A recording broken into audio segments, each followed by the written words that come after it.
رحم اللہ من یقرأ الفاتحہ۔ بسم اللہ الرحمن الرحیم الحمد للہ رب العالمین الرحمن الرحیم مالک یوم الدین ایاک نعبد و ایاک نستعین اہدنا الصراط المستقیم صراط الذین انعمت علیہم غیر المغضوب علیہم ولا الضالین۔ بسم اللہ الرحمن الرحیم قل هو اللہ احد اللہ الصمد لم یلد ولم یولد ولم یکن له کفوا احد۔ بسم اللہ الرحمن الرحیم قل هو اللہ الصمد لم یلد ولم یولد ولم یکن له کفوا احد۔ بسم اللہ الرحمن الرحیم قل هو اللہ الصمد لم یلد ولم یولد ولم یکن له کفوا احد۔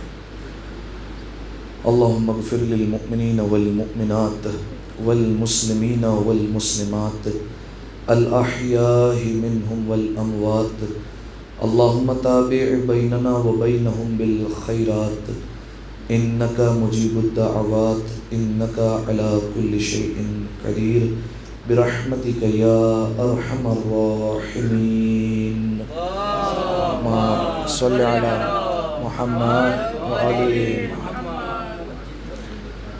اعوذ باللہ من الشیطان اللعین الرجیم بسم اللہ الرحمن الرحیم الحمد للہ الذی یخلق ولم یخلق ویرزق ولا یرزق ویطعم ولا یطعم ثم الصلاة والسلام علی عبدک ونبیک وصفیک ورسولک وخیرتک من الخلق ابی القاسم محمد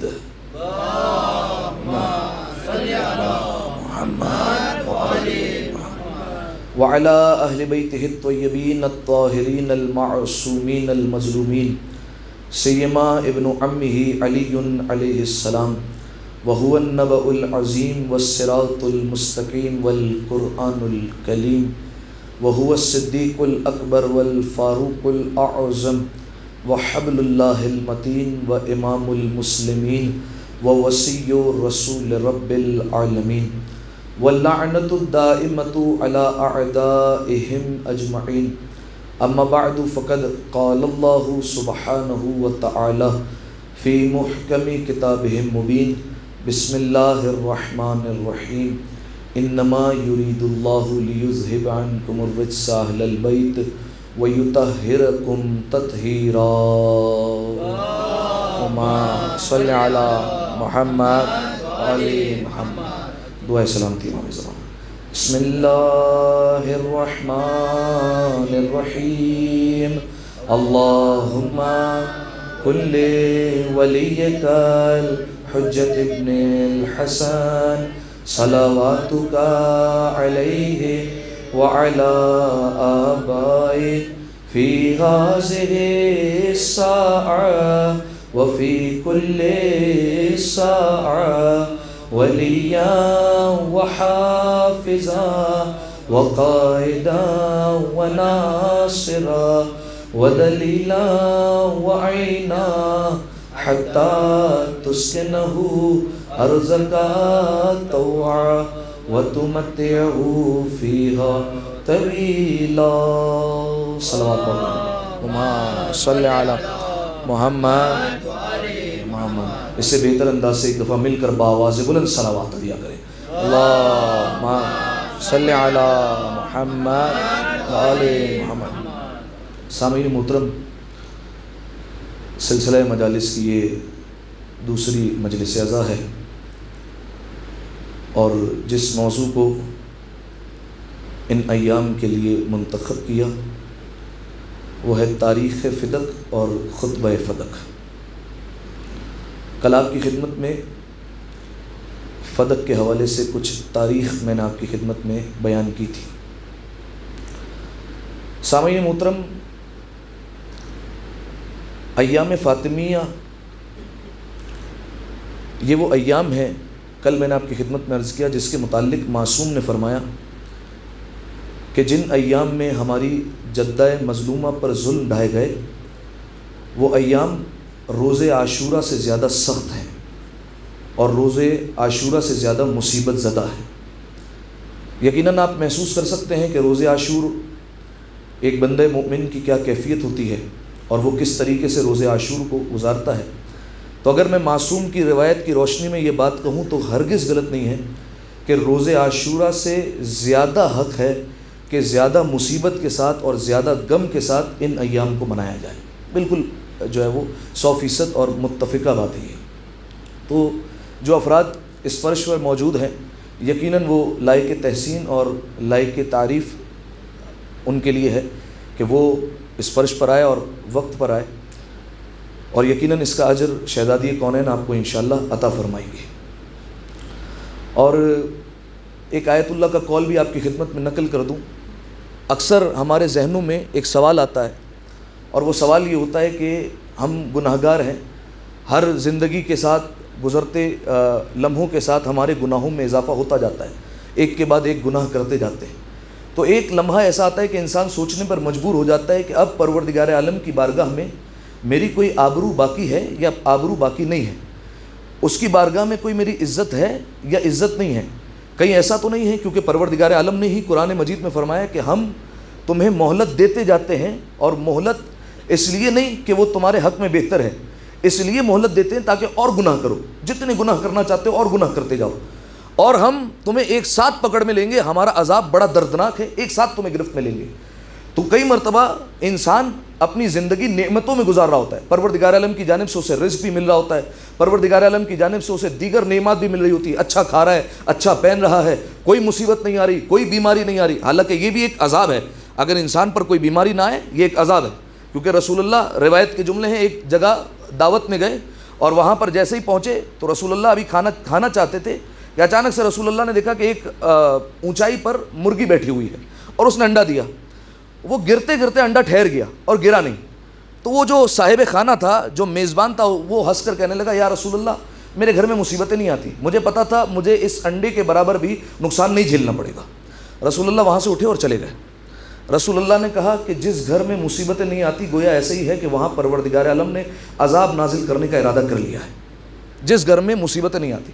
تو بعض لوگ ہوتے ہیں بڑے خوش نظر آ رہے ہوتے ہیں، ہمیں تو عرصہ ہو گیا بیماری نہیں آئی، عرصہ ہو گیا کوئی نقصان نہیں ہوا، کسی طریقے سے ہمیں کوئی پریشانی نہیں ہوئی۔ تو یہ پروردگار عالم کی جانب سے مہلت ہوتی ہے تاکہ پروردگار عالم یہ دیکھنا چاہتا ہے کہ اس کا بندہ سدھرتا ہے یا سدھرتا نہیں ہے، اور اگر نہیں سدھر رہا تو ہماری طرف سے مہلت ہے، جتنے گناہ کرنے کرتے جائے، ہم ایک دن اس کو پکڑ میں لے لیں گے۔ تو انسان کا ایک مرحلہ آتا ہے زندگی میں جب وہ سوچتا ہے کہ پروردگار عالم کی بارگاہ میں اب میری آبرو ہے یا نہیں ہے، اس کی بارگاہ میں میرا کوئی مقام ہے یا نہیں ہے، جو عزت تھی وہ ختم ہو چکی ہے یا باقی ہے۔ تو ایک آیت اللہ سے جب یہ بات پوچھی گئی تو انہوں نے کہا کہ اس کو چیک کرنے کا طریقہ یہ ہے کہ اپنے دل میں جھانک کر دیکھو کہ محبت فاطمہ ہے یا نہیں ہے۔ اگر تمہارے دل میں محبت فاطمہ موجود ہے، اگر تمہاری ہستی، تمہاری ذات فاطمہ کی محبت میں جوش مارتی ہے، تمہارا دل چاہتا ہے بالفرض کسی شخص کی مدد کر دوں فاطمہ زہرا کی محبت میں، کوئی کام کر دوں اچھا جناب سیدہ کی محبت میں، بالفرض اس فرش پر آ کر بیٹھ جاؤں جناب فاطمہ کی محبت میں تاکہ وہ راضی ہو جائے، تو وہ آیت اللہ کہتے ہیں سمجھ جاؤ ابھی تمہاری پروردگار عالم کی بارگاہ میں آبرو باقی ہے اور ابھی دیر نہیں ہوئی ہے، اور چاہ سکتے، اور اگر تم چاہو تو پروردگار عالم سے معافی طلب کر سکتے ہو اور واپس دوبارہ پلٹ کر آ سکتے ہو۔ تو یہ فاطمہ زہرا سلام اللہ علیہا کی محبت میں آ کر اس فرش پر بیٹھنا یہ اس بات کی ضمانت ہے کہ پروردگار عالم نے ہمیں اپنی بارگاہ سے ابھی دھتکارا نہیں ہے، ابھی اس کی بارگاہ میں ہماری کچھ حد تک ہی صحیح عزت باقی ہے اور اس کی بارگاہ میں ہمارا مقام باقی ہے۔ لہٰذا اس عزت میں، مقام میں مزید بلندی کے لیے ایک دفعہ مل جل کر بآواز بلند سلامات پڑھ دیں۔ اللہم صلی علی محمد جزاکم اللہ۔ سامعین محترم، ان مجالس کے لیے جس آیہ مجیدہ کو میں نے آپ کے سامنے پیش کیا اس کا تعلق سورہ مبارکہ احزاب سے، آیت کا نشان 33 ہے، 33، اور اس آیت کو کہا جاتا ہے آیت تطہیر۔ قرآن میں کئی آیتیں ہیں جن کے نام ہیں، جس طریقے سے سوروں کے علیحدہ نام ہیں ویسے ہی قرآن میں کچھ آیتیں ہیں کہ جو اتنی شورۂ آفاق پر پہنچی کہ ان کے نام منسوب ہو گئے۔ آیہ مودت ہے، اسی طریقے سے ایک آیت ہے آیہ تطہیر۔ آیہ تطہیر میں نے آپ کے سامنے پیش کی اور بیان کیا تھا کہ یہ آیت پروردگار عالم نے اس لیے نازل کی تاکہ اہل بیت علیہ السلام کی پاکیزگی کا اعلان کر دیا جائے، ان کی طہارت کا اعلان کر دیا جائے۔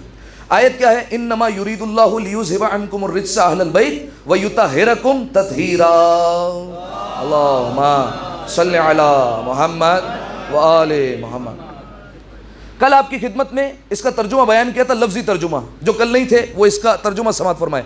انما بس اور بس یرید اللہ، اللہ کا ارادہ ہے، لیذھب عنکم الرجس اہل البیت، کہ اے اہل بیت آپ سے ہر طرح کے رجس کو دور کر دے، ویطہرکم تطہیرا، اور آپ کو ایسے پاک و پاکیزہ رکھے جیسے پاک و پاکیزہ رکھنے کا حق ہے۔ یہ ہے اس کا لفظی ترجمہ۔ کل آپ کی خدمت میں اس آیت کے پہلے لفظ پر گفتگو کی تھی، انما پر، کہ انما کلمہ حصر ہے، یہ محدود کرنے کے لیے آتا ہے۔ آپ اس کو ایسے سمجھیے کہ یہ ایک باؤنڈری وال ہے، جس آیت کے شروع میں انما آ جائے تو آپ سمجھ لیجئے کہ پروردگار عالم نے ایک باؤنڈری وال کو کھینچ دی ہے، یعنی اب جو انما کے حصار میں ہے، جو انما کی باؤنڈری وال کے اندر ہے، وہ باہر والوں جیسے نہیں، اور جو باہر موجود ہے وہ اندر والوں جیسے نہیں۔ جیسے انما المؤمنون اخوہ، مومنین آپس میں بھائی بھائی ہیں، تو جیسے بھائی مومن ہے ویسا کوئی نہیں ہے۔ انما کے بعد امیر المؤمنین کو مولا کہا تھا، تو جیسے علی مولا ہے ویسے کوئی نہیں ہے۔ اسی طریقے سے انما کے بعد شراب کو نجس کہا، تو جیسی نجس شراب ہے ویسی کوئی نہیں ہے۔ اسی طریقے سے انما کے بعد اہل بیت علیہ السلام کو پاک کہا۔ پاک اور بھی ہستیاں ہوں گی، لیکن جیسے پاک اہل بیت ہے ویسے کوئی نہیں ہے۔ تو سامعین محترم، یہ ہو گیا پہلا لفظ۔ آئیے اب دوسرے لفظ پر۔ دوسرا لفظ کیا ہے؟ یرید اللہ، کہ بس اور بس اللہ کا ارادہ ہے۔ اب میں تھوڑی سی مشکل بات کرنے لگا ہوں، اگر آپ تک یہ پہنچ جائے۔ یرید اللہ، اللہ کا ارادہ ہے، اللہ نے ارادہ کیا ہے کہ اہل بیت کو وہ پاک کرے گا۔ کون سا ارادہ ہے؟ ارادے کی دو قسمیں ہیں، یہ علماء جب بحث کرتے ہیں، بڑی مشکل بحث ہے، میں انشاءاللہ کوشش کرتا ہوں آپ تک پہنچ جائے۔ کون سا ارادہ ہے یہاں پر؟ ارادے کی دو قسمیں، ایک ارادہ ہے ارادہ تشریعی، اور ایک ارادہ ہے ارادہ تکوینی۔ صحیح ہے؟ گھبرا گئے آپ، اتنے مشکل نام ہیں، اور جب نام مشکل ہے تو بات کتنی مشکل ہوگی، لیکن کوشش کرتے ہیں انشاءاللہ آسان کرنے کی۔ ارادہ تشریعی اور ارادہ تکوینی۔ ارادہ تشریعی کسے کہتے ہیں؟ ارادہ تشریعی آسان الفاظ میں وہ ارادہ ہوتا ہے کہ ارادہ اللہ کا ہوتا ہے، لیکن اللہ چاہتا ہے کام بندے کر دیں، ٹھیک ہے؟ اور ارادہ تشریعی میں آتا ہے یہ احکام خمسہ۔ احکام خمسہ کون کون سے؟ کوئی بتا سکتا ہے؟ احکام خمسہ کسے کہا جاتا ہے؟ کسے کہتے ہیں احکام خمسہ؟ پہلی دوسری کلاس میں پڑھایا جاتا ہے یہ احکام خمسہ، 5 احکام، واجب، حرام، مستحب، مکروہ، مباح، ٹھیک ہے؟ یہ 5 احکام ہیں۔ یہ ہے ارادہ تشریعی کے مظہر، یعنی اس میں ارادہ اللہ کرتا ہے لیکن وہ چاہتا ہے کام بندہ کرے۔ ایک مثال دے دیتا ہوں، اللہ کا ارادہ یہ ہے کہ میرے سارے بندے، جتنے بندے ہیں وہ نماز پڑھے۔ اللہ کا ارادہ یہ ہے کہ وہ چاہتا ہے کہ میرے جتنے بندے میری عبادت کریں، میری نماز پڑھیں۔ اللہ چاہتا ہے کہ فجر کی نماز سب کو پڑھنی چاہیے، ٹھیک ہے؟ ارادہ اللہ کا ہے لیکن وہ چاہتا ہے بندے کریں۔ اب ایسا تو نہیں ہوتا کہ آپ کے پاس رات بھر ایک فرشتہ بیٹھا رہے اور وہ انتظار کرتا رہے کہ کب فجر کا وقت ہوگا، اسے ذرا شانہ ہلا کر جگا دیں کہ حضور اٹھیے، فجر کا جو ہے وہ وقت ہو گیا ہے، آپ مصلی پر آئیے اور آپ نماز پڑھ لیجئے۔ ایسا ہوتا ہے؟ نہیں ہوتا۔ کیوں؟ کیونکہ یہ ارادہ تشریعی ہے، چاہتا اللہ ہے لیکن اس کے ساتھ میں یہ بھی چاہتا ہے کہ کام بندہ کرے گا۔ میں صرف ارادہ کروں گا، ہاں اگر یہ کام کر لے گا تو اسے ثواب دے دیں گے، ٹھیک ہے؟ اسی طریقے سے ایک اور مثال، اللہ کا ارادہ ہے کہ میرے بندے حج کر لیں، وہ یہ چاہتا ہے کہ میرے بندے حج پر جائیں، سب آئے خانہ کعبہ پر، میرے گھر کا آ کر طواف کریں، لیکن انتظام خود کرنا ہوگا، استطاعت خود پیدا کرے، خود ایسا روزگار ڈھونڈے، خود اپنے اندر استطاعت پیدا کرے، خود اپنی مالی حیثیت اتنی بلند کرے کہ وہ حج پر جا سکے۔ ایسا نہیں ہوگا کہ وہ پروردگار عالم آپ کے لیے ہیلی کاپٹر بھیجے گا کہ حضور آئیے، آپ اس میں سوار ہوئیے، ہم آپ کو خانہ کعبہ لے جاتے ہیں، آپ طواف کریے اور واپس ہم آپ کو جو ہے وہ اپنے مکان پر چھوڑیں گے۔ بھیجنا چاہے تو وہ بھیج سکتا ہے ہیلی کاپٹر، ٹھیک ہے؟ یقین نہ ہے تو معراج کا واقعہ دیکھ لیجیے، اس نے اپنے حبیب کے لیے جو ہے وہ سواری بھیجی تھی۔ بھیجنا چاہے تو بھیج سکتا ہے لیکن وہ بھیجتا نہیں ہے، کیونکہ ارادہ تشریعی ہے۔ ارادہ تشریعی سمجھ میں آ گیا؟ ارادہ تشریعی وہ ارادہ اللہ کرتا ہے لیکن ساتھ میں چاہتا ہے کہ کام بندہ کرے گا، اس کو کہتے ہیں ارادہ تشریعی۔ اب یہاں پر کیا آیت تطہیر میں اللہ نے ارادہ تشریعی استعمال کیا ہے کہ بالفرض اللہ نے ارادہ کر لیا کہ اہل بیت کو پاک کر لے، اب پاک بندے کریں گے خدا نہ خواستہ؟ نہیں، ایسا نہیں ہے۔ تو یہاں پر دوسرا ارادہ ہے، وہ ارادہ کون سا ہے؟ ارادہ تکوینی۔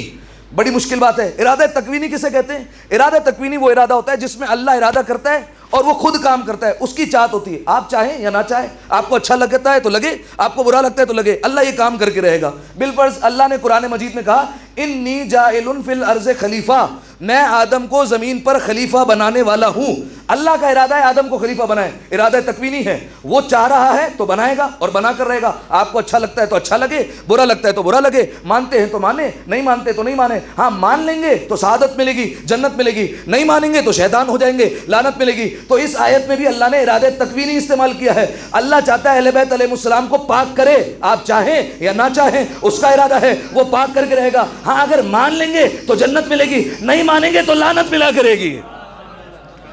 ایک دفعہ صلوات پڑھ دے مل کر بآواز بلند، اللہم صلی علی محمد علیہ وسلم۔ جزاکم اللہ. یہ جو تھوڑے افراد پیچھے بیٹھے ہیں یہ بھی اپنی تھوڑی تھوڑی زبان ہلا لیں تو یہ مجلس کا ماحول بہتر سے بہترین ہو جائے گا انشاءاللہ. اور ویسے علامہ اظہر حسن زیدی صاحب کہا کرتے تھے کہ 10 کلو کا سر لانے سے بہتر ہے بندہ آدھی چھٹانگ کی زبان ہلا لے. ایک دفعہ صلوات پڑھے مل کر باآواز بلند, اللہم صلی علی محمد وآل محمد. جزاکم اللہ. تو یہ واضح ہو گیا کہ دوسرا جو لفظ ہے اس آیت کا یرید اللہ, اللہ کا ارادہ ہے. یہاں ارادہ تشریعی نہیں ہے, یہاں ارادہ تکوینی ہے. یعنی اللہ نے چاہ لیا, اب وہ یہ کام کر کے رہے گا, آپ چاہیں یا نہ چاہیں اس سے کوئی فرق نہیں پڑتا پروردگار عالم کو. بس پروردگار عالم نے ارادہ کر لیا کہ اہل بیت کو پاک بنائے گا تو وہ پاک بنا کر رہے گا. ہم مانیں گے پاک تو آپ کو جنت ملے گی اور سعادت ملے گی, نہیں مانتے تو آپ کا مقدر, آپ کا نصیب, آپ کے حصے میں لعنت آ جائے گی. لہذا سامعین محترم یہ ہو گیا دوسرا حصہ آیت کا, انما یرید اللہ, بس اور بس اللہ کا ارادہ یہ ہے, لیذھب عنکم الرجس اہل البیت, اہل بیت آپ سے ہر طرح کے رجس کو دور کریں. سوال, یہ رجس کسے کہتے ہیں؟ یہ رجس کس بلا کا نام ہے؟ اللہ نے کہا اہل بیت ہم آپ سے رجس کو دور کر کے رہیں گے اور رجس آپ سے ہمیشہ دور رہے گا. یہ رجس کسے کہتے ہیں؟ دیکھیے علامہ طالب جوہری کا جملہ ہے, خدا ان کو گری کے رحمت کرے, کہ اللہ نے آیت ہی میں بتا دیا ہے کہ رجس کون ہے. کیا مطلب؟ کا مطلب یہ ہے کہ اللہ نے کہا ہے ہم رجس کو دور رکھیں گے اہل بیت سے. اب دیکھتے جاؤ جو جتنا اہل بیت سے دور ہے وہ اتنا بڑا رجس ہوا کرے گا. لہذا ایک تو یہ نقطہ ہے. ایک ساتھ میں رجس پروردگار عالم نے قرآن میں خود وضاحت کی, خود بتایا کہ رجس کون ہے. سورہ توبہ کی آیت ہے, آیت کا نشان ہے 95, اس میں اللہ نے رجس واضح کیا ہے کہ رجس کسے کہا جاتا ہے. اور اس آیت کا شان نزول کیا ہے؟ جنگ احد کے بعد کی آیت ہے. جنگ احد آپ جانتے ہیں وہ جنگ ہے جس میں مسلمانوں کو ابتدا میں فتح ہو رہی تھی, لیکن کچھ مسلمانوں کی نادانی کی وجہ سے اور بیچارے کچھ مال غنیمت کے بھوکے لوگوں کی وجہ سے یہ جنگ ہمارے ہاتھوں سے جو ہے وہ نکل گئی اور مسلمانوں کو اس میں کافی نقصان ہوا. اور آپ جانتے ہیں کہ جب لشکر نے حملہ کیا تو کافی لوگ ایسے تھے جو بھاگ گئے تھے وہاں سے. اب رجس سمجھا رہا ہوں, جنگ احد جب ہو گئی 3 دن بعد کچھ لوگ رسول اللہ کی خدمت میں آئے. اب آپ سوچیے کتنا دور نکلے ہوں گے کہ آنے میں 3 دن لگ رہے ہیں. ٹھیک ہے, اتنا دور نکل گئے تھے. 3 دن بعد رسول اللہ کی خدمت میں پلٹ کر آ رہے ہیں. کس لیے آئے؟ معافی مانگنے کے لیے, رسول اللہ سے معذرت کرنے کے لیے آ رہے ہیں. یا رسول اللہ معاف کر دیں, آپ کے حکم کی تعمیل نہیں کی, آپ نے کہا تھا کہ میدان میں ٹھہرے رہنا, ہم بھاگ گئے. معافی مانگنے کے لیے آئے. کیا انہیں معافی ملی؟ پروردگار عالم نے قرآن میں آیت جو ہے وہ نازل کی, فَأَعْرِضُوا عَنْهُمْ, اے رسول یہ کچھ لوگ ابھی آ رہے ہیں آپ سے, آپ کے پاس معافی مانگنے کے لیے, ان سے منہ پھیر لیجئے گا. کیوں؟ اِنَّهُمْ رِجْسٌ, کیونکہ یہ کیا ہے؟ رجس ہے. وَمَأْوَاهُمْ جَهَنَّمْ, اور ان کا ٹھکانہ جہنم ہے. نہیں سمجھ میں رجس کسے کہتے ہیں؟ یعنی رجس کا مطلب یہ ہے کہ معصوم جن سے منہ پھیر لے, معصوم جس سے منہ پھیر لے وہ رجس ہوا کرتا ہے. اب جنگ احد میں مرکز رسول اللہ ہے, رسول اللہ جس سے منہ پھیریں گے تو پھر وہ رجس کہلائے گا. لیکن آیے تطہیر میں مرکز رسول اللہ نہیں ہے, بلکہ آیے تطہیر میں مرکز جناب فاطمہ ہے. لہذا اب جناب فاطمہ زندگی میں جس سے منہ پھیریں گی وہ اتنا بڑا رجس ہوتا چلا جائے گا.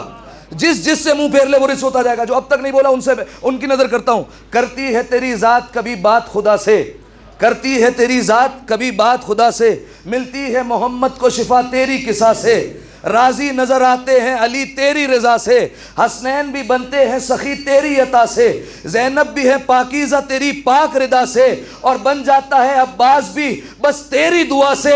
ہم خوش ہیں کسی سے تو فقط تیری خوشی پہ, اور جس سے تو ناراض ہے لعنت ہو اسی پہ. ایک دفعہ صلوات پڑھ دے مل کر باآواز بلند, اللہم صلی علی محمد علیہ محمد. جزاکم اللہ. تو یہ آیت تطہیر کے آج 2 لفظ میں نے آپ کے سامنے واضح کر دیے کہ یریدو یہاں پر جو اللہ نے ارادہ استعمال کیا, اس ارادے سے کیا مراد ہے, اور یہاں پر اس آیت میں رجس سے کیا مراد ہے. ایک بات درمیان میں رہ گئی, ابتدا میں کرنا چاہ رہا تھا میں. ذرا یہ بتائیے آیت تطہیر کب نازل ہوئی ہے؟ کون سی تاریخ کو نازل ہوئی آیت تطہیر؟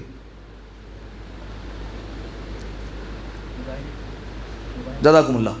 24 ذی الحجہ وہ دن تھا جب اہل بیت علیہ السلام کی شان میں آیت تطہیر نازل ہوئی. اور یہ وہ دن ہے جب پروردگار عالم نے اہل بیت کی شان میں ایک آیت نہیں بلکہ 3 آیتیں نازل کی ہیں. ٹھیک ہے, اب میں تینوں کی طرف اشارہ کرتا ہوں آپ کے سامنے. 3 آیتیں کب نازل ہوئی ہیں؟ 24 ذی الحجہ کو, ایک صبح کے وقت, ایک دوپہر کے وقت, ایک مغرب کے وقت. یہ 3 آیتیں نازل کی اللہ نے 24 ذی الحجہ کو. اتنا بابرکت دن ہے یہ اہل بیت علیہ السلام کے لیے. صبح کون سی آیت نازل کی؟ پیغمبر اکرم آتے ہیں جناب سیدہ کے در پر, اور جناب سیدہ کے در پر آ کر کہتے ہیں یا فاطمہ انی اجدو فی بدنی ضعفا, اے فاطمہ میں اپنے بدن میں ضعف محسوس کر رہا ہوں, کمزوری محسوس کر رہا ہوں. ایتینی بالکسائل یمانی, اے فاطمہ ذرا اپنی یمنی چادر لے آئیے گا تاکہ اوڑوں, تاکہ مجھے شفا مل جائے. جناب فاطمہ چادر لے کر آئی، رسول اللہ نے اوڑھی، رسول اللہ کو شفا مل گئی۔ یعنی میں کہنا یہ چاہ رہا ہوں، سارا عالم اسلام جس سے شفا مانگے اسے رسول کہتے ہیں، اور رسول جس سے شفا مانگے اسے بطول کہتے ہیں۔ رسول جس سے شفا مانگے اسے بطول کہا جاتا ہے۔ تو یہ پہلی آیت نازل ہوئی صبح صبح، آیت تطہیر، جب چادر میں جمع ہو گئے آیت تطہیر آ گئی۔ دوپہر کا وقت آیا، کون سی آیت آئی؟ آیہ مباہلہ، فمن حاجک فیہ من بعد ما جاءک من العلم، اے حبیب یہ علم آ جانے کے بعد بھی تم سے بحث کر رہے ہیں، فقل تعالوا ندعو ابنانا وابناکم ونساءنا ونساءکم وانفسنا وانفسکم، اب ان سے کہہ دیجئے تم اپنے بیٹے لاؤ، ہم اپنے بیٹے لاتے ہیں، تم اپنی عورتیں لاؤ، ہم اپنی عورتیں لاتے ہیں، اور تم اپنے جیسے لاؤ، ہم اپنے جیسے لاتے ہیں، ثم نبتہل، پھر مبالغہ کرتے ہیں، فنجعل لعنت اللہ علی الکاذبین، اور جھوٹوں پر اللہ کی لعنت کرا دیں گے۔ یہ دوپہر میں جو ہے وہ آیت نازل ہوئی۔ اہل بیت علیہ السلام جب مبالغہ سے واپس آ گئے، مغرب کا وقت ہوا، کون سی آیت نازل ہوئی؟ امیر المومنین گئے مسجد میں نماز پڑھنے کے لیے۔ امیر المومنین نے نماز کا آغاز کیا، علی حالت رکوع میں پہنچے تھے کہ مسجد کے دروازے پر ایک سائل آ گیا، فقیر آ گیا، اور اس نے سوال کیا۔ جیسے ہی سوال کرنا تھا، امیر المومنین نے حالت رکوع میں اپنا ہاتھ بڑھایا، دست قدرت بڑھا، فقیر آگے بڑھا، ہاتھوں سے انگوٹھی نکالی، ادھر انگوٹھی نکلی، آسمان سے آیت اتری، انما ولیکم اللہ ورسولہ والذین آمنوا الذین یقیمون الصلاۃ ویؤتون الزکاۃ وہم راکعون، اے حبیب بس ولی اللہ ہے، اس کا رسول ہے، اور صاحبان ایمان میں وہ ہیں جو نماز قائم بھی کرتے ہیں اور حالت رکوع میں زکوٰۃ بھی ادا کرتے ہیں۔ جب امیر المومنین نے یہ زکوٰۃ دے دی تو کوئی حضرت ایسے تھے جنہوں نے حالت رکوع میں 80 مرتبہ انگوٹھیاں دی ہیں۔ کتنی مرتبہ؟ 80 مرتبہ انگوٹھی دی۔ اب مجھے نہیں پتا علیحدہ علیحدہ انگوٹھی تھی یا ایک ہی انگوٹھی تھی، کیونکہ ہو سکتا ہے پری پلانڈ ہو، اپنا ہی فقیر ہو کرائے کا، ایک ہی انگوٹھی بار بار دیتے رہے ہوں، یہ بھی ہو سکتا ہے۔ لیکن 80 مرتبہ دینے کے بعد ہر بار رسول اللہ کے پاس آتے تھے، یا رسول اللہ آیت اتری؟ ہر بار رسول اللہ کہتے تھے کوئی آیت نہیں اتری ہے۔ یا رسول اللہ آیت آئی ہے؟ رسول اللہ کہتے تھے آیت نہیں آئی ہے۔ یعنی میں جملہ بدل کر کہتا ہوں، رسول اللہ کہنے چاہ رہے تھے کہ اگر نماز جیسی عبادت میں بھی زکوٰۃ جیسی پاکیزہ عبادت کو انجام دو، لیکن اگر حیدر کی برابری کے لیے انجام دو گے تو آیت تو نہیں اترے گی، لعنت اتر جایا کرے گی۔ حیدر کی برابری میں اگر انجام دیا، ایک دفعہ صلوات پڑھے مل کر آواز بلند، اللہم صلی علی محمد، اللہ اکبر، مہربانی سر، نعرہ رسالت، شعر حیدری، نعرہ صلوات، اللہم صلی علی محمد وآلہ، جزاکم اللہ، سلامت رہیے۔ اچھا اب مجھے جڑنا ہے، کل کے گفتگو سے مربوط ہو رہا ہوں میں۔ ایک سوال کیا جاتا ہے، وہ سوال یہ ہے کہ جو ممبر پر بیٹھا تھا، جو تخت پر، وہ تو بڑا منصف تھا، بڑا انصاف کرنے والا تھا، اس نے تفاوت نہیں کیا، اس نے سب کے ساتھ برابری کی۔ رسول اللہ کی بیٹی تھی تو کیا ہوا؟ کیا رسول اللہ کی بیٹی سے غلطی نہیں ہو سکتی؟ غلطی تو ہر ایک سے ہو سکتی ہے۔ اس نے گواہ مان کر کیا غلطی کی؟ یہ بات بالکل ٹھیک ہے کہ غلطی ہر ایک سے ہو سکتی ہے، لیکن سامعین محترم جس کے لیے آیت تطہیر اتری ہو اس سے غلطی نہیں ہو سکتی ہے۔ اگر جناب سیدہ سے گواہ مانگے جا رہے ہیں اور جناب سیدہ کو جھٹلایا جا رہا ہے، اس کا مطلب ہے وہ آیت تطہیر کا انکار کر رہے ہیں، ٹھیک ہے، کیونکہ پروردگار عالم نے ان کو پاک و پاکیزہ کہا۔ اچھا اب آج سے مجھے مقدمہ پیش کرنا ہے، کچھ ہو سکتا ہے مشکل باتیں آ جائیں، لیکن اگر آپ ساتھ دیں گے تو انشاءاللہ باتیں آپ تک پہنچتی چلی جائیں گی، ٹھیک ہے۔ اچھا پہلے تو آپ لوگ صلوات پڑھتے ہوئے تھوڑا سا آگے تشریف لے آئیں تاکہ جو ہے وہ مجھے ایک تسلی ہو جائے۔ اللہم صلی علی محمد وآلہ محمد، اس سے بہتر صلوات پڑھیں مل کر بآواز بلند، اللہم صلی علی محمد وآلہ، پھر ایک دفعہ صلوات پڑھ لیں مل کر بآواز بلند، اللہم صلی علی محمد وآلہ محمد۔ چلیں جزاک اللہ۔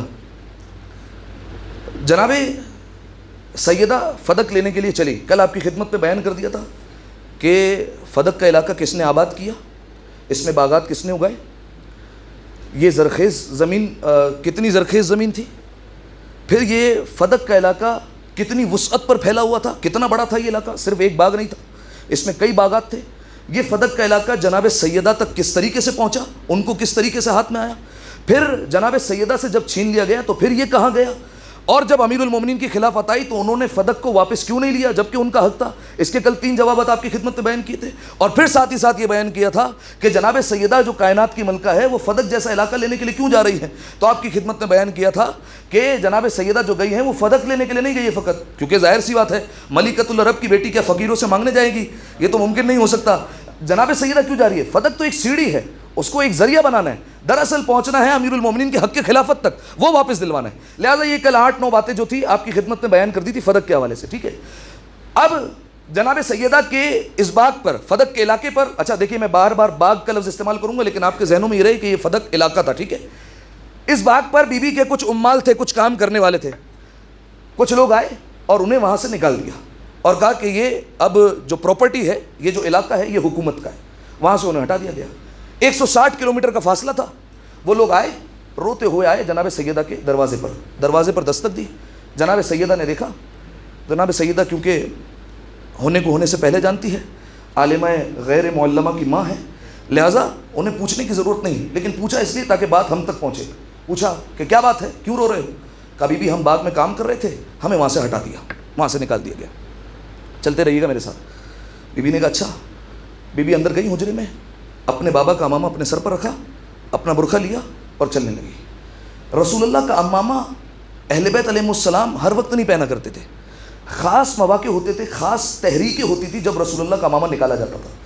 امام حسین علیہ السلام نے امامہ کب پہنا تھا؟ جب 28 رجب کو امام حسین علیہ السلام کو مدینہ چھوڑنا تھا. اس سے پہلے جب ولید نے دربار میں بلایا تھا تو امام حسین علیہ السلام نے امامہ رسول پہنا تھا.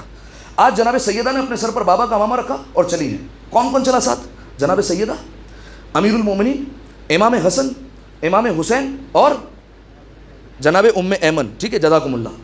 یہ چھوٹا سا سچائی کا لشکر اپنے گھر سے چلا اور جا رہا ہے دربار، یعنی مسجد کی طرف جا رہا ہے. 2 دروازے ہیں، کل عرض کیا تھا. ایک وہ دروازہ ہے جو بی بی کے حجرے سے کھلتا ہے سیدھا مسجد میں.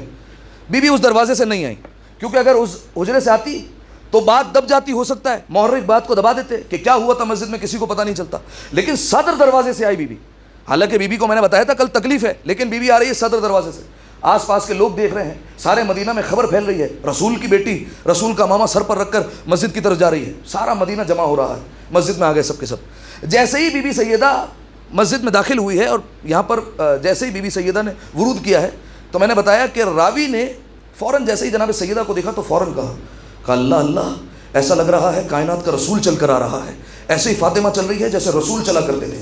جناب سیدہ اس عالم میں آئی، لیکن جب بی بی آ رہی ہیں تو بی بی کا برقع زمین پر خط کھینچ رہا ہے، یعنی بی بی کو تکلیف ہے چلنے میں. اور بی بی نے سہارا لیا ہوا ہے جناب ام ایمن کا، اور بی بی آ رہی ہے. جیسے ہی بی بی پہنچی تو اب دیکھیے بی بی نے یہاں پر 2 مقدمے دائر کیے ہیں، ٹھیک ہے.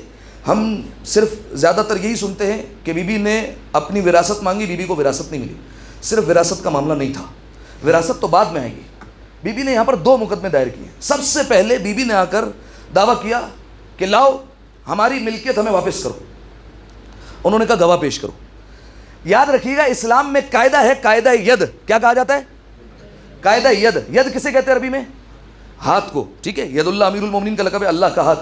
قاعدہ ید کسے کہتے ہیں؟ جو چیز جس کے ہاتھ میں ہو وہ اس کی اپنی ہے. اگر کوئی سامنے والا مطالبہ کرے گا تو اس کو گواہ دینے ہیں، جس کے ہاتھ میں وہ گواہ نہیں دے گا. میں ایک مثال دیتا ہوں. یہ انگوٹھی میرے ہاتھ میں ہے، یعنی میری ہے. اگر آپ دعویٰ کریں گے کہ یہ انگوٹھی آپ کی ہے تو گواہ مجھے نہیں دینے، آپ کو گواہ دینے ہوں گے. آپ ثابت کریں گے کہ آپ کی چیز ہے. جناب سیدہ کا فدق ہے. وہ بدبخت کو اتنا بھی نہیں پتا کہ جس کے پاس چیز ہوتی ہے وہ گواہ نہیں دیتا، سامنے سے گواہ دینے پڑتے ہیں. جناب سیدہ سے کہا جا رہا ہے کہ آپ گواہ پیش کیجئے، گواہ جو ہے وہ ہمیں چاہیے. جب جناب سیدہ سے یہ کہا گیا تو جناب سیدہ نے کہا کہ میرے گواہ علی ہیں. امیر المومنین کو پیش کیا گواہ کے طور پر. سوال، مخلص صحابہ بھی تو تھے نا، سارا مدینہ تو بی بی کے مخالف نہیں تھا. جناب سلمان تھے، جناب ابو ذر ہیں، جناب مقداد ہیں، جناب عمار ہیں، جناب حذیفہ ہیں. یہ بھی تو ہستیاں ہیں، بی بی کے ساتھ ہی ہیں. بی بی اگر چاہتی تو ان میں سے کسی کو گواہ کے طور پر پیش کر دیتی کہ سلمان بالفرض میرے گواہ ہے.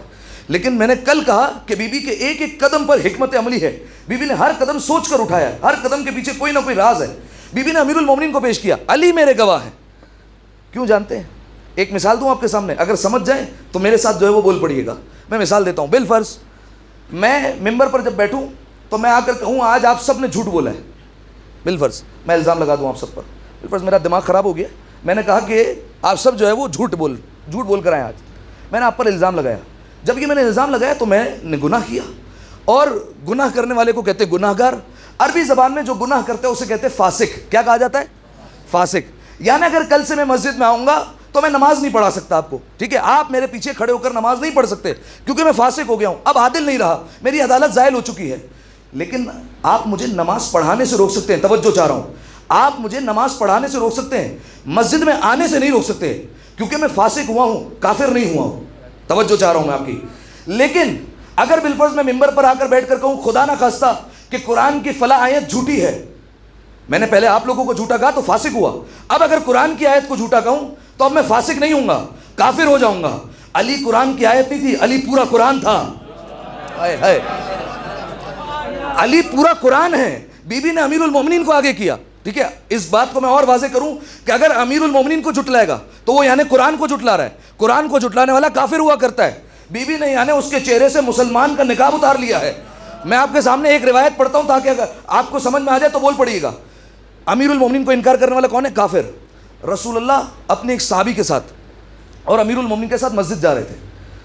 مسجد پہنچے، نماز کا وقت ہو گیا، اذان ہونے لگی۔ رسول اللہ، امیر المومنین اور ایک صحابی ساتھ ہیں۔ رسول اللہ نے دیکھا ایک شخص ہے وہ مسجد کے کونے میں سو رہا ہے، نماز کا وقت ہو گیا، اذان ہو رہی ہے، وہ آرام کر رہا ہے۔ رسول اللہ نے صحابی سے کہا جاؤ ذرا اس کو اٹھا کرو اور کہو کہ نماز کا وقت ہو گیا ہے۔ وہ صحابی گیا، اسے اٹھایا، اسے آواز دی اور واپس آ گیا۔ توجہ، رسول اللہ کے پاس آ کر کہتا ہے یا رسول اللہ مجھے ایک اعتراض ہے۔ رسول اللہ نے کہا کیا؟ کہا یا رسول اللہ ہر معاملے میں علی کو آگے رکھتے ہیں، بدر میں جانا ہے لڑنے کے لیے تو علی جائے گا، احد میں جائے گا تو علی جائے گا، خندق کو پار کرنا ہے تو علی پار کروائے گا، خیبر میں اگر فتح کروانی ہے تو علی فتح کروائے گا، بستر ہجرت پر سونا ہے تو علی سوئے گا۔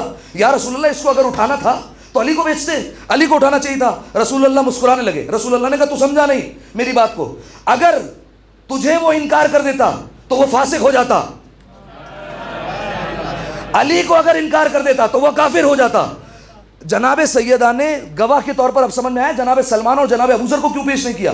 اگر وہ سلمان اور ابوذر کو جھٹلاتے تو فاسق ہوتے، انہوں نے علی کو جھٹلایا تو کافر ہو گئے تھے۔ لہٰذا جناب سیدہ نے امیر المومنین کو پیش کیا۔ امیر المومنین جیسے ہی آئے گواہ کے طور پر، امیر المومنین نے گواہی دی کہ میں گواہی دیتا ہوں میری زوجہ صدیقہ کبریٰ ہیں اور سچ کہہ رہی ہیں۔ اس نے کہا شوہر کی گواہی بیوی کے حق میں قبول نہیں ہوتی، منع کر دیا۔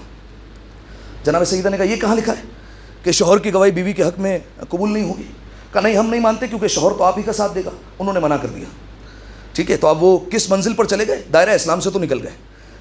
اس کے بعد بیوی نے کہا اچھا میرے گواہ ہیں حسن اور حسین، یہ گواہ ہے۔ امام حسن اور امام حسین آگے بڑھے اور کہا کہ ہم گواہی دیتے ہیں کہ ہماری ماں سچی ہیں اور یہ سچ کہہ رہی ہیں کہ ہمارے نانا نے اپنی زندگی میں ہماری ماں کے نام پر یہ فدق کا علاقہ کر دیا تھا، ہم گواہی دیتے ہیں، ہماری ماں کی ملکیت ہے۔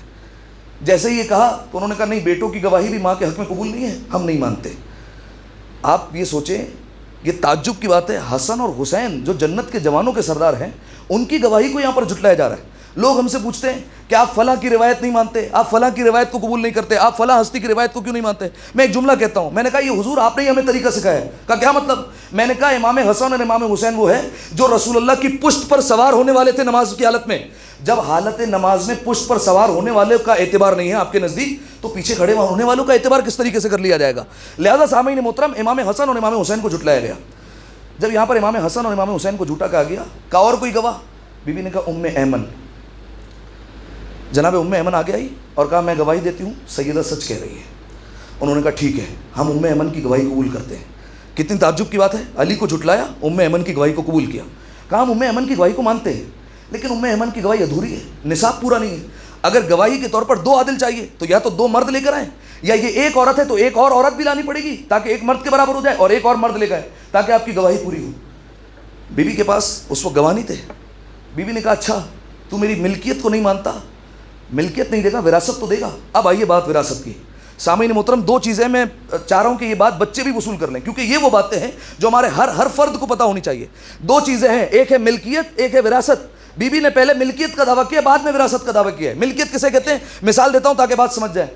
بالفرض ایک بندہ اپنی زندگی میں اپنی کوئی پراپرٹی کسی کے نام کر کے چلا گیا، اس کو دے دی اپنی زندگی میں، اب وہ دنیا سے جائے گا تو یہ والی پراپرٹی اس کے مرنے کے بعد تقسیم نہیں ہوگی۔ کیوں؟ کیونکہ اس نے ملکیت میں دے دی تھی، اس کو مالک بنا دیا تھا، اب یہ وراثت کے طور پر تقسیم نہیں ہوگی۔ جناب سیدہ نے دربار میں کہا میرے بابا مجھے اپنی زندگی میں فدق کا مالک بنا کر گئے تھے، یہ میری ملکیت ہے، مجھے دو۔ انہوں نے سامنے سے منع کیا، کہا اچھا ملکیت کا انکار کرتے ہو، ملکیت میری نہیں ہے، وراثت تو دو گے۔ اگر میرا بابا دنیا سے چلا گیا، اگر تم یہ کہتے ہو کسی کے نام نہیں کیا تو یہ مجھے میراث کے طور پر تو ملنی چاہیے، میرا بابا چھوڑ کر گئے تو تقسیم ہوگی۔ اب میں آپ کے سامنے ایک سوال رکھتا ہوں، رسول اللہ کی وراثت پانے والی دو ہستیاں ہیں، ایک جناب سیدہ، ایک رسول اللہ کی باقی ازواج۔ زوجہ کا کتنا حصہ ہوتا ہے میراث میں؟ جزاکم اللہ 1/8، 8واں حصہ ہوتا ہے زوجہ کا۔ یعنی زوجہ بھی ہو ایک شخص کی اور اولاد بھی ہو تو مال کے کتنے حصے کیے جاتے ہیں؟ 8 حصے۔ کتنے حصے کیے جاتے ہیں؟ 8, وہ 8واں حصہ ملتا ہے زوجہ کو، اور باقی جو 7 حصے ہوتے ہیں وہ مل جاتے ہیں اولاد کو۔ اب جناب سیدہ یہ جانتی تھی کہ وہ اکلوتی بیٹی ہے، جناب سیدہ کے علاوہ کوئی اور بیٹی ہے ہی نہیں، تو 7 حصے ملنے چاہیے تھے جناب فاطمہ کو، کوئی اور بیٹی ہے ہی نہیں، جناب سیدہ کو ملے گی۔ اگر ہے صاحب خلد بری تو لے آؤ، اگر ہے صاحب خلد بری تو لے آؤ، فراز عرش ہے ان کی زمین تو لے آؤ، نبی کی بیٹی اگر 4 ہیں تو بسم اللہ، مباہلے میں قصہ میں کہیں تو لے آؤ، کہیں تو لے کر آتے۔ لہذا جناب سیدہ ہے اکلوتی بیٹی۔ تو اب اگر وراثت ملکیت تو دی نہیں، وراثت کے قاعدے سے بھی دیکھا جائے گا تو 7 حصے ملیں گے کس کو؟ جناب سیدہ کو، اور 1 حصہ یعنی 8واں حصہ ملے گا باقی ازواج کو۔ اس وقت رسول اللہ کی کتنی زوجہ زندہ تھی؟ کتنی زوجہ زندہ تھی؟ 9۔ کتنی ازواج زندہ تھی؟ 9۔ 7 حصے ہیں بی بی کے، 8واں حصہ ہے زوجہ کا، یعنی اس 8ویں حصے کے 9 حصے ہوں گے، اور یہ پھر تمام زوجاؤں میں تقسیم ہوگا، ٹھیک ہے؟ 8ویں حصے کے کتنے؟ 9 حصے، یعنی اب جو رسول اللہ چھوڑ کر گئے، توجہ چاہ رہا ہوں میں آپ کی، فدق چھوڑ کے گئے، فدق کے ہوں گے 8 حصے، 7 حصے جناب سیدہ کے، 8واں حصہ ہوگا، اس کے 9 حصے ہوں گے، ہر زوجہ کو 1 حصہ ملے گا۔ اسی طریقے سے رسول اللہ کا حجرہ، رسول اللہ کا مکان، اس کے بھی حصے ہوں گے 8، 7 ہے جناب سیدہ کے، 8ویں حصے کا 9 حصے کیے جائیں گے اور 1 زوجہ کو ملے گا۔ اب جملہ کہہ دوں، ابو حنیفہ ہمارے بھائیوں کے فرقوں کے امام ہیں، ان کے پاس ایک شخص آیا اور کہا کہ ایک بات بتائیے کہ رسول اللہ کے حجرے میں 2 بڑی بڑی ہستیاں دفن ہیں۔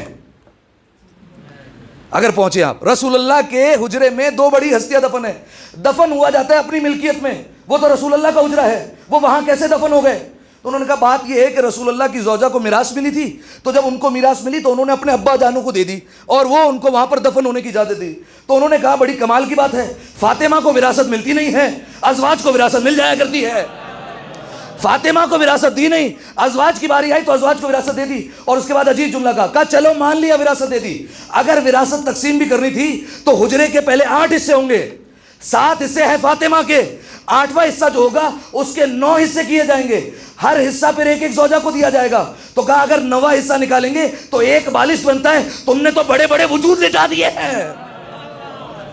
ایک دفعہ صلوات پڑھ دے مل کر باواز بلند، اللہم صلی علی محمد وآل محمد۔ کہا 1 بالش آنا چاہیے تھا حصہ، تم نے اتنے بڑے بڑے وجود وہاں پر لٹا کر رکھ دیے۔ اب سمجھ میں آیا، زمانے کے امام آئیں گے تو یہ اٹھائیں گے کیوں قبروں سے؟ غصبی زمین ہے، فتویٰ ہے آغا سیستانی کا، اگر کسی بندے کو غصبی جگہ پر دفن کر دیں، ویسے قبر کشائی کرنے کی اجازت نہیں ہے کہ آپ قبر نہیں کھول سکتے کسی کی، غصبی زمین میں دفن کیا، یا تو مالک کو راضی کرو، نکالو قبر سے باہر، دوسری جگہ دفن کر کے آؤ، چاہے سالوں بعد پتہ چلے، نکالو قبر سے باہر۔ اب سمجھ میں آیا، زمانے کے امام آئیں گے تو کیوں ان کی قبر کو کھودا جائے گا اور انہیں کیوں نکالا جائے گا وہاں سے، ٹھیک ہے؟ تو اب جناب سیدہ کو وراثت دی نہیں، اور 2 زوجاؤں نے اتنی زیادہ جو ہے وہ میراث کو ہتھیا لیا اور اتنا زیادہ تصرف کیا۔ ابن عباس کا ایک شعر سنا آپ کو، ابن عباس کا یہ شعر اہل سنت کی کتابوں میں بھی موجود ہے، ٹھیک ہے؟ اب وہ اشارہ کر رہے ہیں، میں خاتون کا نام نہیں لے رہا، اگر آپ پہنچ جائیں تو بتا دیجیے گا۔ ابن عباس کہتے ہیں تجملتی و تبگلتی، کہا کہ اے بی بی آپ ایسی ہیں جو اپنی زندگی میں اونٹ پر بھی بیٹھ کر آئی اور خچر پر بھی بیٹھ کر آئی۔ اونٹ پر کب بیٹھی؟ امیر المومنین کے مقابلے میں جنگ جمل میں۔ خچر پر کب بیٹھی؟ امام حسن علیہ السلام کے جنازے پر جب تیر برسانا ہے تو خچر پر آئی۔ اگلا جملہ سنیے گا، تجملتی و تبگلتی، اونٹ پر بھی بیٹھی اور خچر پر بھی بیٹھی، وہ ان عشتی تفیلتی، اگر آپ زندہ رہتی تو اندازہ یہ کہ آپ ہاتھی پر بھی بیٹھ کر آتی، میرا اندازہ یہ کہ آپ ہاتھی پر بھی آتی۔ اور اس کے بعد عجیب جملہ، وراثت کا قانون بتایا، کہا کہ لک 9 من السمن، لک 9 من السمن وبالکل تصرفتی، دوبارہ سنیے، کہ اونٹ پر بیٹھ کر آئی، خچر پر بیٹھ کر آئی، اگر زندہ رہتی تو ہاتھی پر بھی بیٹھ کر آ جاتی، اور کہا کہ آپ کا 8ویں میں سے 9واں حصہ بنتا تھا، تصرف تو ایسے کر رہی تھی جیسا پورا مال اسلام ہی آپ کا ہے، ایسے تصرف کیا آپ نے۔ لہذا سامعین محترم، وراثت کے اعتبار سے 7 حصے جناب سیدہ کو ملنے چاہیے تھے۔ جناب سیدہ نے پہلے ملکیت کا مقدمہ رکھا کہ ملکیت ہے میری، پورا فدق میرا ہے، اچھا ملکیت نہیں مانتے، وراثت دے دو، اس میں سے بھی 7 حصے ملیں گے مجھے، وہ وراثت دے دو، یہ بھی نہیں مانا، اور حدیث گڑھ دی سامنے سے، کیا؟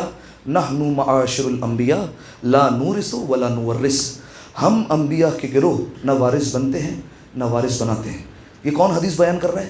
جو کل تک قرآن کو کافی کہہ رہا تھا، آج وہ بی بی کے سامنے حدیثیں پڑھ پڑھ کر سنا رہا ہے، ٹھیک ہے؟ کہا کہ ہم نے رسول اللہ سے سنا تھا۔ بی بی نے کہا کہ میرے بابا پر تو بہتان باندھ رہا ہے، میرا بابا مجھے بتا کر نہیں گیا اور تجھے بتا کر چلا گیا. بھائی میراث کا قاعدہ آپ کس کو بتاتے ہیں؟ اولاد کو بتاتے ہیں, دوستوں کو بتاتے ہیں. اولاد کو بتایا جاتا ہے. ایسا تو نہیں ہے کہ آپ اولاد کی بجائے واٹس ایپ گروپ پہ میسج چلا دیں, نہیں ایسا نہیں ہوگا, بلکہ آپ اولاد ہی کو بتائیں گے. بی بی نے کہا میرے بابا نے مجھے نہیں بتایا اور تم لوگوں کو بتا دیا. کہا نہیں, آپ کے بابا نے ہم سے اکیلے میں یہ حدیث بتائی تھی. اچھا. کہا کہ تم نے میرے بابا پر جھوٹ باندھ دیا. تم کیا کہنا چاہتے ہو, کیا میرے بابا کو قرآن بھی نہیں آتا تھا؟ کہنے لگی کیا مطلب؟ بی بی نے کہا قرآن میں آیت ہے وَوَرِثَ سُلَيْمَانُ دَاؤُدَ, سلیمان داؤد کے وارث بنے. داؤد جو وارث بنا رہے ہیں وہ بھی نبی, سلیمان جو وارث بن رہے ہیں وہ بھی نبی. قرآن تو کہہ رہا ہے وارث نبی بنتا بھی ہے اور بناتا بھی ہے, اور تم کہہ رہے ہو کہ وارث نبی ہوتا نہیں ہے. اس کے بعد بی بی نے ایک اور آیت پڑھی اور کہا کہ جناب زکریا نے پروردگار عالم سے جناب یحییٰ کو مانگا کہ اللہ مجھے بیٹا عطا کر دے, یرثنی و یرث آل یعقوب, کہ وہ میرا بھی وارث بنے اور آل یعقوب کا بھی وارث بنے. کہا اللہ تو قرآن میں کہہ رہا ہے کہ وارث بنتے نبی. اچھا دیکھیے یہ کیا ہے, نبی وارث بناتے ہیں. یہ کیسے بی بی ثابت کریں گی کہ نبی وارث بنتا بھی ہے, یعنی وہ وراثت میں بھی کوئی چیز پاتا ہے. اسی لیے بی بی نے جناب ام ایمن کو پیش کیا تھا. سوال ہوتا ہے نا, کیوں جناب فضہ کو پیش نہیں کیا, کیوں جناب اسماء بنت امیس کو آگے نہیں کیا؟ اور بھی تو بیویاں تھیں جو جناب سیدہ کا ساتھ دے سکتی تھی. جناب ام ایمن کو کیوں پیش کیا؟ کیونکہ جناب ام ایمن دراصل رسول اللہ کے والد جناب عبداللہ کی کنیز تھی. جب جناب عبداللہ اس دنیا سے گئے تو جناب ام ایمن بطور میراث رسول اللہ کو ملی تھی. اسی لیے جناب سیدہ جناب ام ایمن کو لے آئی کہ اگر رسول اللہ وارث نہیں بنتے تو میرے بابا کو یہ وراثت میں کنیز کیسے مل گئی؟ تو جناب ام ایمن کو پیش کیا گیا. جناب ام ایمن کی گواہی کو جھٹلایا گیا, کا نصاب پورا نہیں ہے, ان کی گواہی پوری نہیں ہے. حالانکہ رسول اللہ کہہ کر گئے تھے کہ ام ایمن کبھی زندگی میں گواہی دے تو اس ایک عورت کی گواہی 2 عورتوں کے برابر ہوگی. ٹھیک ہے, جناب ام ایمن نے بتایا, لیکن انہوں نے جھٹلا دیا کہ ہم جو ہے وہ آپ کی بات نہیں مانتے. آپ جانتے ہیں دربار میں جناب سیدہ کو کئی طریقے سے اذیت دی گئی ہے. واللہ ایسے ایسے الفاظ جناب سیدہ کے لیے استعمال کیے گئے, میں ممبر سے بول بھی نہیں سکتا, ایسے الفاظ استعمال کیے. آپ اندازہ لگائیے اس روایت سے کہ جب چھٹے امام کے پاس ایک شخص آیا تھا جس کا نام سکونی تھا. امام سے آ کر کہتا ہے غمزدہ تھا. امام نے کہا کیا بات ہے؟ کہا اللہ نے بیٹی عطا کی ہے. امام نے کہا تو غمزدہ کیوں ہو رہا ہے؟ لا تعیشو من اجلک, وہ تیری زندگی سے تھوڑی جیے گی, اللہ نے اسے اپنی زندگی عطا کی ہے, تیرا رزق کم نہیں کرے گی, اللہ نے اس کا رزق مقرر کیا ہوا ہے. امام کا کلام تھا, دل پر اثر ہوا. جیسے ہی اثر ہوا تو فوراً کہتا ہے فرزند رسول میں خوش ہوں, اللہ نے بیٹی عطا کی ہے. امام نے کہا اچھا نام کیا رکھا؟ مولا فاطمہ. امام کا جملہ سنیے گا. امام نے کہا اچھا فاطمہ رکھا, لا تصبھا, اب فاطمہ کو گالیاں مت دینا. یہ کیوں کہا گیا؟ مطلب کچھ لوگ تھے جنہوں نے جناب سیدہ کے ساتھ اس طریقے سے بات کی تھی. میں اسی لیے کہہ رہا ہوں, میں ممبر سے وہ الفاظ نہیں کہہ سکتا ہوں, ایسے الفاظ مل جائیں گے آپ کو. ولا تصبھا, فاطمہ کو گالی مت دینا. ولا تلعنھا, خبردار فاطمہ پر لعنت نہیں بھیجنا. یعنی کچھ لوگ ایسے تھے جنہوں نے جناب سیدہ پر لعنت ملامت بھی کی. اور پھر کہا ولا تضربھا, خبردار فاطمہ پر ہاتھ مت اٹھانا. یہ جملہ کہا گیا. سامعین محترم, جناب سیدہ دربار میں ایک موقع آیا تھا کہ بیٹھ گئی تھی اپنی جگہ پر.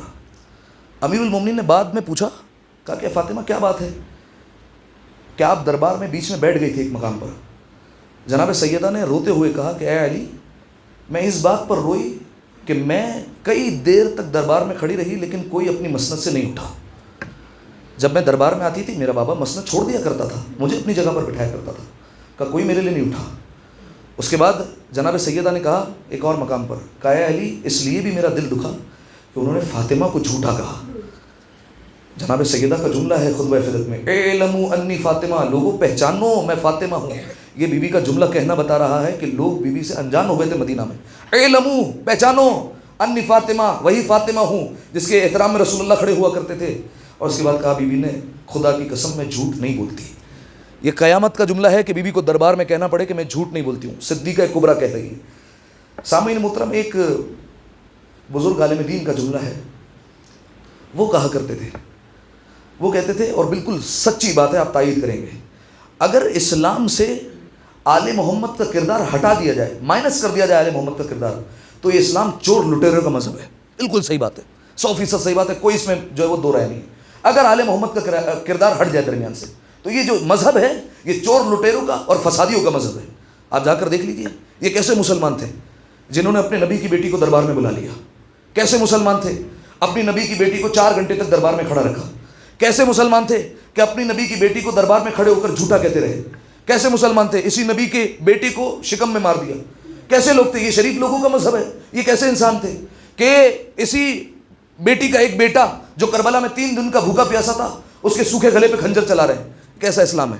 اسی کی بیٹیوں کو شہر در شہر پھرایا جا رہا ہے۔ یہ شریفوں کا مذہب تو نہیں ہے۔ وہ اگر بیوی تحریر دے رہی ہے تو اس کے ہاتھ سے تحریر لے رہے ہیں، اور تحریر اس طریقے سے نہیں لے رہے ہیں، اپنے پیروں سے گستاخی کر رہے ہیں، شہزادی کو مار رہے ہیں اور تحریر لے کر پھاڑ رہے ہیں۔ ایک جملہ کہتا ہوں اگر آپ محسوس کر سکیں، پاکستان میں ایک خطیب تھے، جب وہ ممبر پر بیٹھ کر یہ مصائب پڑھتے تھے نا کہ بیوی کے ہاتھ سے تحریر لی اور پھاڑ دی، یہ جملہ ایسا سننے والا نہیں ہے۔ وہ جب کہتے تھے نا تحریر لے کر پھاڑ دی، تو وہ اپنے جیب سے کاغذ نکالتے تھے اور کاغذ کو پھاڑ کر بتاتے تھے اور پھاڑ کر اڑا دیتے تھے، اور اس کے بعد خود ممبر سے اترتے تھے اور کاغذ کے ٹکڑے چنتے تھے اور آ کے ممبر پر بیٹھتے تھے اور لوگوں سے سوال کرتے تھے کتنی دیر لگی؟ لوگ کہتے تھے چند لمحے لگے۔ وہ کہتے ذرا غیرت کھا کر بتاؤ، جس کو تم چند لمحے کہتے ہو، چند لمحوں میں تمہاری نبی کی بیٹی بوڑھی ہو گئی تھی۔ خدا کی قسم، یہ ہلکی مصیبت نہیں ہے۔ یہ شریف لوگوں کا مذہب ہے؟ یہ مذہب ہے؟ نبی کی بیٹی آئی ہے دربار میں، اس کے ہاتھ سے تحریر لے کر پھاڑی جا رہی ہے، اس کو رسوا کیا جا رہا ہے دربار میں، اس کے لیے نامناسب الفاظ استعمال کیے جا رہے ہیں، اس کے دروازے پر آ رہے ہیں آگ اور لکڑیاں لے کر، دھمکیاں دی جا رہی ہیں آ کر دروازے پر۔ جس دروازے پر رسول اللہ آ کر سلام کیا کرتے تھے، جس دروازے کو رسول اللہ آہستہ آہستہ بجاتے تھے، اس پر آ کر لکڑیاں جمع کی جا رہی، اس پر آ کر لاتیں ماری جا رہی ہے۔ یہ شریف لوگوں کا تو مذہب نہیں ہے، یہ آل محمد کا تو کردار نہیں ہے زادارو۔ سامعین محترم جانتے ہیں بڑی سخت مصیبت ہے یہ بی بی کے لیے کہ بی بی اس حالت میں دربار میں آئی ہے۔ میں نے کیا جملہ کہا تھا کل، وہیں سے جوڑ رہا ہوں۔ بی بی کی 4 گھنٹے کی محنت ایک طرف اور 11 اماموں کی پوری زندگی کی محنت ایک طرف۔ آج جو کوئی بھی شیعہ ہوتا ہے کس لیے ہوتا ہے؟ فاطمہ کا حق سن کر۔ اب ایک سن لیجیے حکایت۔ ہمارے ایک ایران میں ہوتے آیت اللہ میلانی، آیت اللہ ہے، ان کے پاس ایک کرسچن فیملی آئی جرمنی سے، آئی ان کے پاس، اسی میں مصائب ہیں، جیسے دل چاہے ویسے رونا۔ آئی فیملی اور آ کر کہنے لگی آگا ہم شیعہ ہو گئے ہیں۔ کہا اچھا کیسے شیعہ ہو گئے؟ کہا فاطمہ زہرا کا حق سن کر۔ کہا اچھا شیعہ ہو گئے، ذرا مجھے تفصیل بتاؤ۔ اس کا شوہر کہنے لگا، کہا آگا ہماری فیملی میں 3 لوگ ہیں، صرف ہم 3 افراد ہیں ہماری فیملی میں۔ کہا ایک میں ہوں، ایک میری زوجہ ہے اور ایک ہماری بیٹی ہے۔ کہا دراصل ہم ایک جگہ سے ٹریول کر رہے تھے، ہم گاڑی میں تھے، ہائی وے پر ہمارا ایکسیڈنٹ ہو گیا۔ کہا خدا کا شکر ہے نہ مجھے کچھ ہوا نہ میری زوجہ کو کچھ ہوا۔ کہا لیکن میری بیٹی کی اس حادثے میں پسلیاں ٹوٹ گئیں، اس حادثے میں میری بیٹی کی پسلیاں ٹوٹ گئیں۔ کہا آگا ہم دنیا بھر کے ڈاکٹروں کے پاس گئے، دنیا بھر کے طبیبوں کے پاس گئے اور ہاتھوں کو جوڑتے رہے کہ ہماری بیٹی کا علاج کر دو، ہماری بیٹی کو کسی طریقے سے ٹھیک کر دو، اس کا علاج کر دو۔ کہا سارے طبیبوں نے منع کر دیا، سارے حکماء نے منع کر دیا۔ کہا ہم جانتے ہیں کہ ہماری کیفیت کیا تھی کہ ہماری بیٹی جب بستر پر ہوتی تھی تو ہر سانس پر کہتی تھی بابا مجھے بڑا درد ہوتا ہے، بابا مجھ سے سانس لینے میں تکلیف ہوتی ہے، مجھ سے سانس نہیں لی جاتی۔ کہا آگا وہ وقت آ گیا ہم دعا کرتے تھے اللہ ہماری بیٹی کو اٹھا لے تاکہ اسے موت سے آرام مل جائے۔ کہا لیکن ہمارے برابر میں ایک سیدانی رہتی تھی، وہ چونکہ سیدانی تھی سب اس کو احترام میں بی بی بی کہہ کر پکارتے تھے۔ کہا میں ایک دن گھر سے باہر نکلا، ان کی ملاقات ہوئی، کہا کیسی حالت ہے بیٹی کی؟ انہوں نے فوراً کہا کہ ہماری بیٹی کی حالت اب ٹھیک نہیں ہے، وہ بستر پر ہے اور اسے بڑی تکلیف ہے۔ کہا اچھا میں شام کو ملاقات کے لیے آؤں گی۔ شام کا وقت ہوا، یہ بی بی آ گئی گھر میں اور بچی سے کہا بچی کیا حالت ہے، کیسی طبیعت ہے؟ کہا بی بی اتنا درد ہو رہا ہے کہ اگر دنیا بھر کی دولت مجھ سے لے لی جائے اور کہا جائے کہ علاج کروا لو تو میں علاج کروا لوں گی اور دنیا بھر کی دولت دے دوں گی۔ کہا لیکن میں کیا کروں، دنیا بھر کے طبیبوں نے منع کر دیا ہے، دنیا بھر کے ڈاکٹروں نے منع کر دیا، اب کوئی ڈاکٹر نہیں ہے جو علاج کر سکے۔ اس بی بی نے کہا ایک ڈاکٹر ہے۔ کہا وہ کون ہے؟ کہا مدینہ میں رہتی ہے، کہا مدینہ کے رہنے والی ہے، کہا وہ پسلیوں کا علاج کرتی ہے۔ کہا اس کا نام کیا ہے؟ کہا اس کا نام فاطمہ زہرا ہے۔ کہا وہ پسلیوں کا علاج کیوں کرتی ہے؟ کہا بات یہ ہے 1400 برس پہلے مسلمانوں نے اس کی پسلیاں بھی توڑ دی تھی، مسلمانوں نے اس کی پسلیاں توڑ دی تھی، لہٰذا وہ علاج کرتی ہے۔ کہا بی بی مدینہ تو بڑا دور ہے، ہم اسے کیسے بلائیں گے؟ کہا اسے بلانے کی ضرورت نہیں ہے، بس دل سے اس کو پکارو وہ خود آ جائے گی۔ کہا کیا کہہ کر پکارو؟ کہا کہو یا سیدتی یا مولاتی یا فاطمہ تو اغیثنی، اے میری آقا زادی میری مدد کو آئیے۔ بس وہ بچی کہتی رہی، وہ سیدانی کہتی ہے میں حجرے سے باہر نکلی، آسمان کی طرف دیکھ کر کہا بی بی میری عزت تیرے ہاتھوں میں ہے، اب تو جانے یہ بچی جانے۔ کہا اچانک سے حجرے سے شور اٹھا، ہم فوراً گئے، دیکھا بچی صحیح سلامت ہے، بچی اپنے بستر سے کھڑی ہو گئی۔ ہم نے پوچھا کیا ہو گیا تھا؟ کہا جب میں پکار رہی تھی ایک برقع پوش بیوی آئی, اس نے مجھے حکم دیا بستر سے اٹھو. میں نے کہا بڑا درد ہے. اس بیوی نے ایسا جملہ کہا کلیجہ پڑ جاتا ہے. اس نے کہا ہاں مجھے پتا ہے, جب پسلی ٹوٹ جاتی ہے بڑا درد ہوتا ہے, ہر سانس پر تکلیف ہوتی ہے. اس بیوی نے کہا میں حکم دیتی ہوں کھڑے ہو جاؤ. وہ کہتی ہے میں نے اس بیوی کا نام لیا, کھڑی ہو گئی. میں ہاتھوں کو جوڑ کر کہتا ہوں اس فیملی سے, ارے آپ کی بچی کو شفا مل گئی. ہائے غربت, رسول کی بیٹی فاطمہ زہرا 95 دن تک زندہ رہی, اللہ جانے کیسے سانس لیتی رہی. اجرکم اللہ, اجرکم اللہ زہرا. میں دیکھ رہا ہوں لوگ اپنے سینوں پر ہاتھ مار رہے ہیں. جب سینوں پر ہاتھ مارنا نا تو یاد کرنا اسی سینے میں فاطمہ کو کیل لگی تھی. جب چہرے پر ہاتھ رکھنا نا تو یاد کرنا فاطمہ کو تماچا لگا تھا. اجرکم اللہ, اجرکم اللہ زہرا. شہزادی کوئی غم نہ دے, ایام شہادت ہے, جیسے دل چاہے ویسے گریا کرے. بس عزادارو, پسلیاں ٹوٹ گئی ہیں شہزادی کی. پسلیاں ٹوٹنا کوئی معمولی بات نہیں ہے. ایک حکایت پیش کروں, کل ایک جگہ پیش کی تھی. ہمارے ایک ذاکر تھے, ممبر پر بیٹھ کر مصائب پڑھ رہے تھے. جب مصائب تمام ہو گئے نا, دیکھا سارے لوگ اٹھ گئے ہیں, ماتم کر رہے ہیں. ایک شخص بیٹھ کر کونے میں رو رہا ہے, گریا کر رہا ہے, زاروں قطار رو رہا ہے, ماتم کرتا جاتا ہے, اپنے آپ کو پیٹتا جاتا ہے. کہا ماتم ختم ہو گیا, لوگ نیاز کے لیے بیٹھ گئے. وہ شخص ہے بیٹھا ہوا دھاڑے مار کر رو رہا ہے. جب سب لوگ چلے گئے نا, وہ ذاکر کہتا ہے میرے دل میں خیال آیا کون سا جملہ اس کے دل پر لگا ہے. کہتا ہے میں اس کے پاس آیا, میں نے اس کے کاندھے پر ہاتھ رکھا, میں نے کہا کیا بات ہے, مصائب میں کون سا جملہ تیرے دل پر لگ گیا. اس نے روتے ہوئے کہا آگا میں ہڈیوں کا ڈاکٹر ہوں, میرا کام ہے ہڈیوں کو جوڑنا, اور مجھے پتا ہے جسم کی کوئی ہڈی ٹوٹ جائے وہ جڑ جایا کرتی ہے, لیکن اگر کسی کی پسلیاں ٹوٹ جائے وہ دوبارہ نہیں جڑتی. ہر سانس پر تکلیف ہوتی ہے, ہر اندر جاتی ہوئی سانس پر تکلیف ہوتی ہے. اجرکم اللہ, اجرکم اللہ زہرا. بس عزادارو, جناب سیدہ کی صرف پسلیاں نہیں ٹوٹی ہے. آپ جانتے ہیں نا, ہم سنتے ہیں کربلا میں سکینہ کو تماچے لگے. عزادارو, تماچے کی ابتدا مدینہ سے ہو گئی تھی, لیکن ایک جملہ کروں اگر محسوس کر سکے آپ. ایک پہلے حکایت سن لیں. شوہر تھا, اس نے غصے میں آ کر اپنی زوجہ پر ہاتھ اٹھا دیا, اسے مار دیا. امیر المومنین کی حدیث ہے نا, جانتے ہیں امیر المومنین بیٹھے ہوئے تھے اپنا اصحاب کے ساتھ, آپس میں بات نکل آئی. کو پوچھا گیا یا علی, شوہر پر سب سے زیادہ مشکل وقت کون سا ہوتا ہے, ایک مرد پر کیا مشکل وقت ہے. سب بتا رہے تھے ایک ایک کر کے. کسی نے کہا جوان بیٹا مر جائے, کسی نے کوئی وجہ بتائی. امیر المومنین سر جھکا کر بیٹھے تھے. کہا علی آپ کیا کہتے ہیں. علی نے روتے ہوئے کہا سب سے مشکل وقت یہ ہوتا ہے کسی کی زوجہ کو اس کے سامنے مارا جائے اور وہ کچھ نہ کر سکے, یہ سب سے مشکل وقت ہے. عزادارو, حکایت سنا رہا تھا میں. جانتے ایک شخص نے غصے میں آ کر اپنی زوجہ پر ہاتھ اٹھا دیا. 3 دن گزرے, وہ خود آیا اپنی زوجہ کے پاس چل کر ہاتھوں کو جوڑ کر کہتا ہے اس وقت میں غصے میں تھا, میں اپنے غصے پر قابو نہیں کر سکا اور ہاتھ اٹھا دیا, مجھے معاف کر دینا. زوجہ نے کہا میں نے معاف کر دیا, لیکن آج کے بعد جملہ سنیے گا, اگر دل پر چوٹ لگے, آج کے بعد اگر کبھی غصہ آئے اور مارنے کا ارادہ ہو تو کم از کم بچوں کے سامنے ہاتھ نہ اٹھانا, بچوں کے سامنے تماچا مت مارنا. بس عزادارو, یہی فرق ہے. کربلا میں ماؤں کے سامنے بچوں کو مارا گیا, مدینہ میں بچوں کے سامنے فاطمہ کو تماچے لگتے رہے. اجرکم اللہ, اجرکم اللہ زہرا. امام حسن مدینہ کی ایک گلی سے نہیں گزرتے تھے. کسی نے پوچھا مولا کیا بات ہے, آپ جب بھی گلی سے گزرتے ہیں آپ گلی سے نہیں گزرتے, اور اگر کوئی شخص آ جائے تو آپ دیوار کی طرف رخ کر لیتے, اس کی طرف نہیں دیکھتے.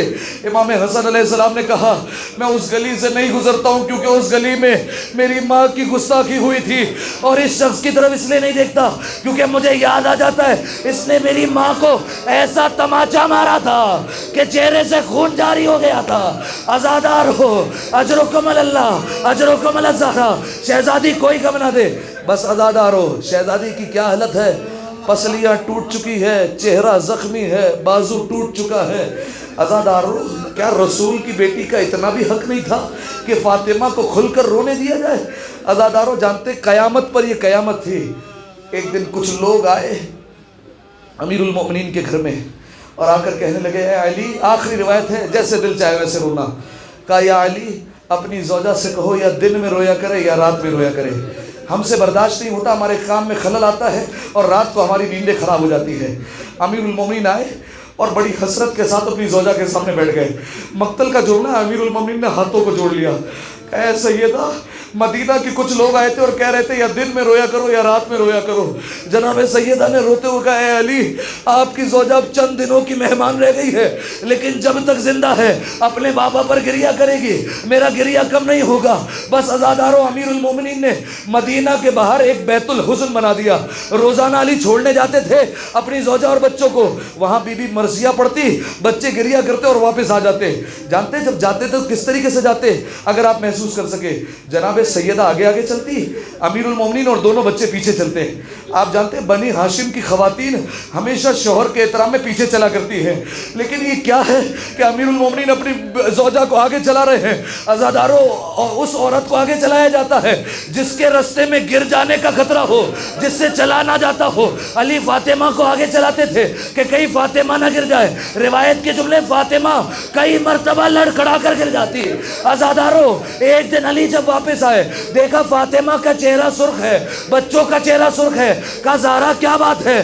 کہا اے علی جس درخت کے سائے میں بیٹھ کر آپ کی زوجہ روتی تھی مسلمانوں نے اس درخت کو کاٹ دیا. ارے زہرا کا رونا برداشت نہ ہوا. یہاں پر زہرا دھوپ میں بیٹھی ہے, کربلا میں زہرا کا لال 3 دن تک بے گور و کفن تپتی دھوپ کے نیچے پڑا رہا. دائیں طرف کے گھوڑے بائیں طرف, بہن 70 قدموں سے دیکھتی رہی ابھی کوئی آئے گا میرے بھائی کو بچائے.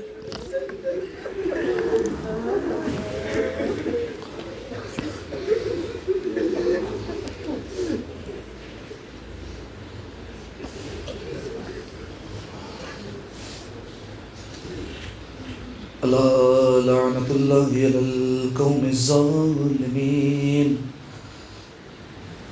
وسيعلم الذين ظلموا أي منقلب ينقلبون. دعا ہے پروردگار عالم سے, پروردگار ہماری اس عبادت کو اپنی بارگاہ میں قبول فرما, تمام گناہ صغیرہ اور کبیرہ کو معاف فرما.